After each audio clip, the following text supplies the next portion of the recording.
ان پرانی قبروں میں دوبارہ پھر ان جگہوں پر دوبارہ تدفین کی نوبت آتی ہے اور تدفین کی جاتی ہے. اور وہ اسی لیے کہ جب قبر میں اس کی باقیات نہیں بچی ہیں تو اس جگہ کا دوبارہ استعمال کیا جا سکتا ہے. یہ ایک مسئلہ ہوا. دوسرا مسئلہ یہ ہے کہ جو قبرستان ہے وہ قبرستان یا تو قبرستان کے لیے وقف ہوگا یا تو وہ کسی کی خاص پراپرٹی ہوگی. جی خاص پراپرٹی کا ہونے کا مطلب یہ ہے کہ میں نے مثال کے طور پر اپنی زمین میں دفنانے کی اجازت دے دی ہے لیکن میں نے زمین کو وقف نہیں کیا ہے. اور ایک صورت یہ ہے کہ میں نے وقف کر دیا کہ بھائی یہ میری زمین ہے, یہ مسلمانوں کے لیے وقف ہے, اس میں آپ لوگ تدفین کیجئے, یا قبرستان کے لیے میں نے وقف کیا. اگر وہ زمین قبرستان کے لیے وقف ہے تو بعد میں بہت زمانہ گزرنے کے بعد جب اس میں میت کے باقیات نہیں بچے ہیں اور اس کا دوبارہ استعمال کرنا چاہتے ہیں تو اس کا دوبارہ استعمال اپنے ذاتی مصلحت میں نہیں کر سکتے. بلکہ کیوں نہیں؟ اس لیے نہیں کہ وہ قبرستان ہے, اس لیے نہیں کر سکتے کہ آپ نے اس کو وقف کر دیا ہے, اور جب آپ اس کو وقف کر دیے تو اب وہ جس چیز کے لیے آپ نے وقف کیا ہے اسی چیز میں اس کا استعمال ہوگا, کسی اور چیز میں اس کا استعمال نہیں ہوگا. لیکن اگر آپ نے وقف نہیں کیا ہوا ہے, آپ کی ذاتی پراپرٹی ہے وہ, تو جب باقیات نہیں رہ گئی تو آپ اس کا استعمال دوسرے کام میں بھی کر سکتے ہیں, بطور قبر بھی کر سکتے ہیں, کسی اور چیز میں بھی کر سکتے ہیں. لیکن یہ دھیان رہنا چاہیے کہ اس میں کچھ بھی باقیات نہ ہو تب. جی واضح ہے شیخ. یاسر بھائی آپ کو کچھ پوچھنا ہے اس پر؟ جی مجھے پوچھنا, دیکھیے باقیات موجود ہے یا نہیں اس کا تو شیورٹی ہم دے نہیں سکتے, لیکن ہمارا اندازن یہ ہے کہ وہاں پہ واقعات موجود نہیں ہے. یہ ایک بات میرا کہنا ہے. اور دوسرا کہنا میرا یہ ہے کہ اس جگہ میں جو آپ بولتے ہیں نا وقف کیا ہوا ہے یا مطلب ٹیمپریری استعمال کے لیے دیا گیا تھا, اس کا تو ڈیٹا موجود نہیں ہے, کیونکہ وقف بورڈ نے خود بنا کر اس کو رینٹ میں دے رہے ہیں. میں خرید نہیں رہا ہوں, اس کو رینٹ میں دے رہے ہیں, تو رینٹ میں لے سکتے ہیں. دیکھیے بھائی, دیکھیے آصف بھائی, جی شیخ, اگر وقف بورڈ اس کو ڈیولپ کر کے رینٹ پہ دے رہی ہے, اس کا مطلب وہ زمین وقف بورڈ کی ہے. اور جب وقف بورڈ کی ہے تو وقف بورڈ کے جو ذمہ داران ہیں وہ اس بات کا فیصلہ کریں گے کہ اس زمین کا بہتر استعمال کیا ہو سکتا ہے جس سے کہ وقف کو فائدہ ہو. یہاں تک کہ جس مقصد کے لیے زمین وقف کی گئی ہے, اگر بعد میں زمانہ گزرنے کے بعد وقف بورڈ کو یہ لگتا ہے کہ اس کا دوسرا استعمال کرنے میں زیادہ فائدہ ہے تو اس کا دوسرا استعمال بھی وہ لوگ کر سکتے ہیں. لیکن اسی صورت میں جب ان کو لگے کہ دوسرے استعمال میں زیادہ فائدہ ہے, تو آپ کی گفتگو سے یہ اندازہ ہو رہا ہے کہ وہ زمین وقف بورڈ کی ہے. جب وہ وقف بورڈ کے قبضے میں ہے تو ظاہر ہے وہ زمین وقف رہی ہوگی. تو اب ظاہر ہے وقف بورڈ والے جو ہے کوئی دوسرا آدمی اس پر قبضہ نہیں کر سکتا. وقف بورڈ اس کا جیسے چاہے مسلمانوں کی مصلحت میں اس کا استعمال کر سکتی ہے. جی جزاک اللہ خیر شیخ. جی یاسر میں امید جی جواب مل گیا. میرا اور ایک سوال بھی ہے, کیا اجازت ہے اور ایک سوال کرنے کا؟ اصل میں یاسر میں وقت ہمارے پاس تھوڑا سا کم ہے اور کافی لوگ بھی انتظار کر رہے ہیں. کل آئیے نا انشاءاللہ, ہم لوگ کل بھی آپ کے یہاں پر رہے گے 8 بجے. آپ کل آ جائیے انشاءاللہ, میں آپ کو جلدی ایڈ کر لوں گا اور پھر انشاءاللہ آپ کا وہ بھی سوال لے لیں گے. میں مطمئن ہوگی آپ کے جواب سے. جزاک اللہ. بہت بہت شکریہ ہمارے ساتھ جڑنے کے لیے. اگلے گیسٹ ہیں ہمارے عبد الواسع, میں آپ کو ایڈ کر رہا ہوں. آپ اپنا سوال شیخ محترم سے کر سکتے ہیں. السلام علیکم ورحمۃ اللہ وبرکاتہ. وعلیکم السلام ورحمۃ اللہ وبرکاتہ. شیخ محترم, امید کہ آپ بخیر ہوں گے. آپ کی خدمت عالیہ میں ایک سوال یہ ہے, پچھلے دنوں ایک ویڈیو کلپ منظر عام پر آئی تھی. فاضل برادرم محترم فضیلت الشیخ ارشد محمدی حفظہ اللہ تعالی و تولا نے آپ سے ایک سوال کیا تھا دوسری نکاح کے تعلق سے, کہ کیا بیوی شوہر کو نکاح کے لیے شرط رکھ سکتی ہے کہ وہ دوسرا نکاح نہیں کرے گا. تو آپ نے جی کہا تھا ہاں ہاں یہ پورا جائز ہے، بیوی کیا ہے شوہر کو یہ شرط رکھ سکتی ہے، جی جی جبکہ نبی صلی اللہ علیہ وسلم نے ایک حدیث میں فرمایا کل شرط جی لیس فی کتاب اللہ فہو باطل، یہ حدیث مبارکہ ہے، غالباً ابن ماجہ کی روایت ہے۔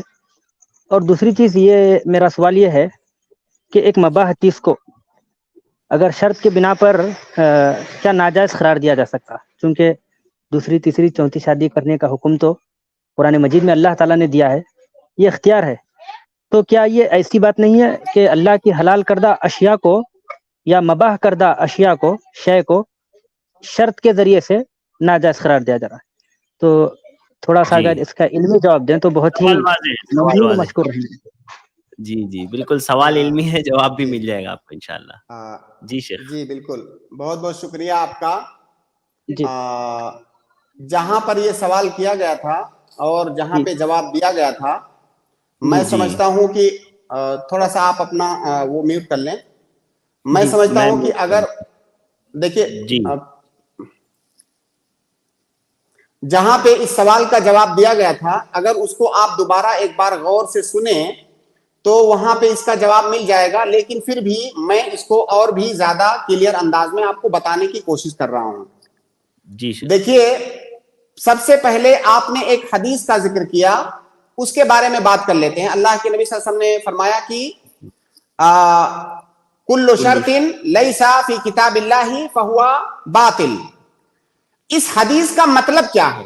حدیث صحیح ہے، لیکن اس حدیث کا مطلب کیا ہے؟ کیا اس حدیث کا مطلب یہ ہے کہ ہر وہ شرط جو کتاب اللہ کے اندر نہیں ہے وہ شرط نہیں رکھ سکتے؟ کیا اس کا مطلب یہ ہے؟ نہیں، اس حدیث کا یہ مطلب ہرگز نہیں ہے۔ اگر جی اس حدیث کا یہ مطلب ہوتا تو دنیا میں 99% زیادہ سے زیادہ شرطیں ناجائز ہو جاتی، بلکہ اس حدیث کا مطلب یہ ہے کہ ہر وہ شرط جو کتاب اللہ اور سنت رسول کی مخالف ہو، کتاب اللہ اور سنت رسول کے اندر موجود احکام کی مخالفت جس شرط میں ہو وہ شرط باطل ہے۔ جیسے مثال کے طور پر ایک کالج ہے، اس کالج میں یہ نظام بنایا جاتا ہے، جب داخلہ لیا جاتا ہے تو یہ شرط رکھا جاتا ہے طالب علم پر کہ آپ شام میں اتنے بجے کے بعد گیٹ سے باہر نہیں نکل سکتے، یہ شرط ہے ہماری، تبھی آپ داخلہ لے سکتے ہیں۔ جی اب بتائیے کتاب اللہ کے اندر یہ کہاں پہ موجود ہے کہ یہ شرط رکھ سکتے ہیں کہ نہیں؟ صحیح بات ہے۔ تو اس جی حدیث کا مطلب یہ نہیں ہے کہ اس شرط کا کتاب اللہ اور سنت رسول میں ہونا ضروری ہے، بلکہ اس کا مطلب یہ ہے کہ وہ شرط کتاب اللہ اور سنت رسول سے ٹکرائے نہ، اس میں کتاب اللہ اور سنت رسول کی مخالفت نہ ہو، تو شرط جائز ہے۔ تو سب جی سے پہلے تو حدیث کا صحیح مفہوم سمجھ لیجئے۔ دوسری بات یہ ہے کہ مباح چیز سے روکنے کو حرام قرار دینا نہیں کہا جاتا ہے، حرام کرنا یہ دوسری بات ہے، اور کسی مباح چیز سے روکنا یہ دوسری بات ہے۔ ابھی جو میں نے مثال دیا اسی مثال سے آپ سمجھیے تاکہ مجھے دوسری مثال نہ دینا پڑے۔ جی اگر کوئی یونیورسٹی یہ قانون نافذ کرتی ہے اپنے طلبہ پر کہ آپ میری یونیورسٹی میں اسی وقت پڑھ سکتے ہیں جب آپ جو ہے گیٹ کا جو ٹائمنگ ہے اس ٹائم کے بعد آپ باہر نہیں نکل سکتے، آپ بتائیے کہ کیا ہماری شریعت میں گیٹ سے باہر نکلنا حرام ہے؟ یہ تو جائز ہے، اصلاً تو جائز ہے۔ تو وہ حرام قرار نہیں دے رہے ہیں، وہ روک رہے ہیں، وہ کسی مصلحت کی اپنی کسی مصلحت کی بنیاد پر باہر جانے سے روک رہے ہیں، حرام نہیں قرار دے رہے ہیں۔ تو کسی مباح چیز سے روکنا الگ بات ہے اور اس کو حرام قرار دینا الگ بات ہے۔ اگر وہ عورت یہ کہے کہ آپ اپنے اوپر دوسری شادی کو حرام قرار دے لیجئے، تب یہ غلط ہے، وہ حرام نہیں قرار دے رہی ہے، وہ روک رہی ہے اپنی مصلحت کی وجہ سے۔ اور ظاہر ہے جب آپ کسی کے ساتھ کوئی شرط رکھتے ہیں تو اس کی وجہ کیا ہوتی ہے؟ آپ اپنا کوئی فائدہ، اپنی کوئی مصلحت چاہتے ہیں، تبھی آپ شرط رکھتے ہیں. شرط یوں ہی فالتو میں نہیں رکھا جاتا ہے، شرط کسی فائدے کے لیے رکھا جاتا ہے. تو اس میں اس کا فائدہ ہے، اس لیے وہ شرط رکھ رہی ہے، اور وہ حرام نہیں قرار دے رہی ہے بلکہ وہ مباح چیز سے روک رہی ہے. دوسری شادی کرنا یہ واجب نہیں ہے، مباح ہے. اس مباح کام سے وہ شرط کے ذریعہ سے اسے روکنا چاہ رہی ہے، اور شرط کے ذریعہ روکنا یہ تحریم نہیں ہے بلکہ یہ منع ہے. یہ جو ہے جی شیخ میں بات کمپلیٹ کر لوں. جی کمپلیٹ کر لیجیے آپ شیخ، معذرت. جی تیسرا نقطہ کہ شریعت کے اندر جو شروط ہوتے ہیں، آپ نے یہ گزارش کیا ہے کہ علمی انداز میں گفتگو ہو، حالانکہ ہو سکتا ہے عوام الناس کے سمجھ میں کچھ اصولی باتیں نہ آئیں، لیکن پھر بھی آپ کے لیے شریعت کے اندر جو شروط ہوتے ہیں، شروط دو طرح کی ہوتی ہیں. ایک ہوتی ہیں شروط شرعیہ، ایک ہوتی ہیں شروط جعلیہ. شروط شرعیہ کا مطلب وہ شرطیں جو شریعت نے ہمارے اوپر نافذ کی ہیں، اور شروط شرعیہ کے بغیر کوئی بھی کام صحیح نہیں ہوگا. جیسے نماز کی کچھ شرطیں ہیں، زکوٰۃ کی کچھ شرطیں ہیں، حج کی کچھ شرطیں ہیں، نکاح کی کچھ شرطیں ہیں جو شریعت نے لاگو کی ہیں، اس کے بغیر وہ چیزیں صحیح نہیں ہوں گی. تو یہ شروط شرعیہ شریعت کی طرف سے ہوتی ہے. شروط جعلیہ جو ہوتے ہیں، جعل مطلب بنانا، تو شروط جعلیہ ہم انسان آپس میں ایک دوسرے کے ساتھ معاملہ کرتے ہوئے جو شرط رکھتے ہیں، ان کو شروط جعلیہ کہا جاتا ہے. اور شروط جعلیہ کے صحیح ہونے کے لیے یا اس کے جائز ہونے کے لیے دو بنیادی شرطیں ہیں. پہلی شرط یہ ہے کہ وہ جو شرط ہم آپس میں رکھ رہے ہیں وہ شریعت کے اہداف اور مقاصد کے خلاف نہ جا رہی ہو.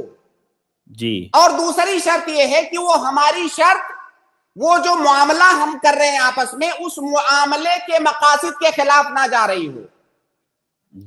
معاملے کے مقاصد کے خلاف جانے کی مثال، جیسے میں آپ سے کوئی سامان بیچوں، یہ سامان میں بیچوں اور کہوں کہ میں آپ سے اسے بیچ رہا ہوں، لیکن میری ایک شرط ہے کہ اس اسکیل کو لے جا کر کے آپ استعمال مت کرنا. تو یہ تو اس کے مقصد کے ہی خلاف ہے. جو خرید و فروخت ہو رہا ہے اس کا مقصد ہے اس کو استعمال کرنا. اب میں ایسی شرط رکھ رہا ہوں جو اس کے مقصد کے ہی خلاف ہے، تو یہ شرط جائز نہیں ہے. اور شریعت کے مقاصد کے خلاف ہونے کی تین علامتیں ہیں. پہلی علامت تو یہ ہے کہ وہ اس میں کسی حلال چیز کو حرام کیا جائے اس شرط کے ذریعہ، یا کسی حرام چیز کو حلال کیا جائے. اور تیسری یہ کہ کسی نص کے خلاف ہو، کسی آیت کے یا کسی حدیث کے خلاف ہو. اگر یہ تینوں شرطیں پائی جا رہی ہیں تو ہمارا آپس میں ایک دوسرے کے ساتھ شرط رکھنا یہ جائز ہے، یہ ہماری شریعت نے جائز قرار دیا ہے. اسی لیے فقہا کے ہاں ایک قاعدہ ہے کہ الاصل فی الشروط فی العقود الاباحہ، کہ اصل دنیاوی لوگوں کے آپسی معاملات میں شرط میں اصل یہ ہے کہ وہ جائز ہیں. کب تک جائز ہیں؟ جب تک اس میں شریعت کی کوئی مخالفت نہ پائی جائے. تو وہ عورت جو شرط رکھ رہی ہے وہ حرام قرار نہیں دے رہی ہے، وہ منع کر رہی ہے. یہاں پہ ایک اصول آپ کو میں اور بتا دوں کہ شرط کے صحیح ہونے کی ایک علامت یہ ہے کہ ہر وہ چیز جو بغیر شرط کے جس کا کرنا جائز ہے تو اس کی شرط لگانا بھی جائز ہے. تو وہ شوہر جو ہے اگر یہ شرط نہ ہوتی تو اس کے لیے یہ بھی جائز تھا کہ وہ شادی کرتا، یہ بھی جائز تھا کہ شادی نہ کرتا. اس کے اوپر لازم تو نہیں تھا کہ وہ شادی کرتا. گویا کہ شادی کرنے اور نہ کرنے میں وہ آزاد ہوتا، شادی نہ کرنے کا اختیار اور آپشن اس کے پاس موجود ہوتا. تو جو چیز بغیر شرط کے جو آپشن اس کے پاس موجود ہے اس چیز کی شرط لگانا بھی جائز ہے. لہٰذا وہ عورت یہ شرط لگا سکتی ہے کہ آپ میرے اوپر سوکن نہیں لائیں گے. آخری بات جس کا ذکر آپ نے سوال میں نہیں کیا ہے اور وہ بہت ضروری ہے، وہ یہ کہ یہ شرط نکاح شادی ہوتے وقت ہونی چاہیے، بعد میں وہ شرط نہیں لگا سکتی ہے. جب شادی ہو گئی کوئی شرط نہیں لگائی تو شوہر آزاد ہے، لیکن اگر اس نے شادی سے پہلے یہ شرط لگائی ہے تب وہ شوہر اس شرط کا پابند ہے، شادی کے بعد کوئی شرط نہیں۔ جی جی جزاک اللہ خیر شیخ. اگر وہ نکاح کر لے شوہر شرط ماننے کے بعد شیخ، تو کیا نکاح پر کوئی اثر پڑے گا؟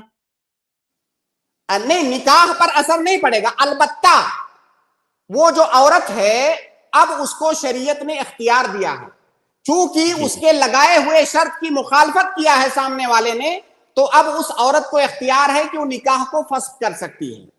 جی شیخ جزاک اللہ خیر. جی عبد الواسع صاحب، آپ کا کوئی سوال ہے اس پر؟ الحمدللہ شیخ کا تفصیلی جواب ہوا آپ کے سوال پر، اور کافی علمی جواب ہوا الحمدللہ کمپلیٹ. تو عبد الواسع صاحب آپ میوٹ ہے، میں عفواً آپ کو ان میوٹ کر دیتا ہوں 1 منٹ. یس جی فرمائیے. اللہ پھر میوٹ. جزاک اللہ خیر شیخ، بڑا مدلل اور پرمخ جواب آپ نے دیا ہے، اور الحمدللہ کسی بھی پہلو سے سوال میں آپ نے ہم کو تشنا نہیں چھوڑا. اللہ تعالیٰ آپ کے علم میں، عمل میں برکت عطا فرمائے، اور آپ کو اسی طرح دین کی خدمت کرنے کی توفیق عطا فرماتا رہے. آمین آمین آمین. جزاک اللہ خیر، جزاک اللہ خیر عبد الواسع صاحب ہمارے ساتھ جڑنے کے لیے. اگلے گیسٹ ہیں ہمارے سسٹر ریحانہ، میں آپ کو ایڈ کر رہا ہوں، آپ اپنا سوال پوچھ سکتی ہیں. شیخ تھوڑا سا وقت کم بچا ہے ہمارے پاس، 2 سوالات کافی تفصیلی ہو گئے، تو تھوڑا سا مدلل جواب دینے کے لیے تو تھوڑا سا وقت چاہیے. جی جی شیخ بالکل.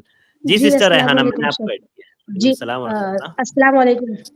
وعلیکم جی شیخ، السلام. میرا سوال یہ ہے کہ نماز کے تعلق سے ہے. جیسا کہ ہم ایسے علاقے میں رہ رہے ہیں جہاں پہ فجر کی اذان صبح 7:10 پہ ہوتی ہے، اور سن رائز جو ہوتا ہے وہ صبح 9:30 بجے ہوتا ہے. یورپ جیسے کنٹری ہے وہ، تو مطلب فجر کا لاسٹ ٹائم کب سے کب تک کا ہے یہ جاننا تھا. جی آخر میں سن نہیں سکا انہوں نے کیا کہا. وقت کے تعلق سے پوچھ رہی ہے شیخ، فجر کا وقت جی کب سے کب؟ فجر جو ہے اذان ہو رہی 7:10 پہ صبح میں، اور سن رائز ہو رہا ہے 9:30 بجے صبح میں، تو فجر کا وقت کب سے کب تک کا ہے؟ تو فجر کا وقت طلوع فجر سے شروع ہوتا ہے اور طلوع آفتاب تک یعنی سن رائز تک اس کا وقت ہوتا ہے. اب ظاہر ہے یہ علاقے کے اعتبار سے یہ اس دورانیہ کے اندر فرق ہوتا ہے. جی تو جہاں پر آپ کے یہاں 7:30 بجے اگر اذان ہوتی ہے تو طلوع فجر 7:30 بجے ہوتا ہوگا. ظاہر ہے اگر وہ لوگ وقت کی پابندی کرتے ہوئے اذان دیتے ہوں گے تو 7:30 بجے وہاں فجر طلوع ہوتا ہوگا. تو اس وقت سے لے کر کے طلوع شمس تک یعنی سن رائز تک فجر کا وقت ہوتا ہے. لیکن سن رائز کا انتظار نہ کریں کہ جب وہ قریب ہو جائے تب پڑھیں. جب فجر کا وقت ہو جائے تو آپ اس کو اندھیرے میں ہی پڑھیں، یہ سنت ہے. جی سسٹر، امید ہے آپ کو جواب مل گیا ہوگا. جی شیخ جزاک اللہ. کہاں سے ہیں آپ؟ ابھی کہاں پر ہیں آپ؟ ویسے کہاں سے بات کسی یورپی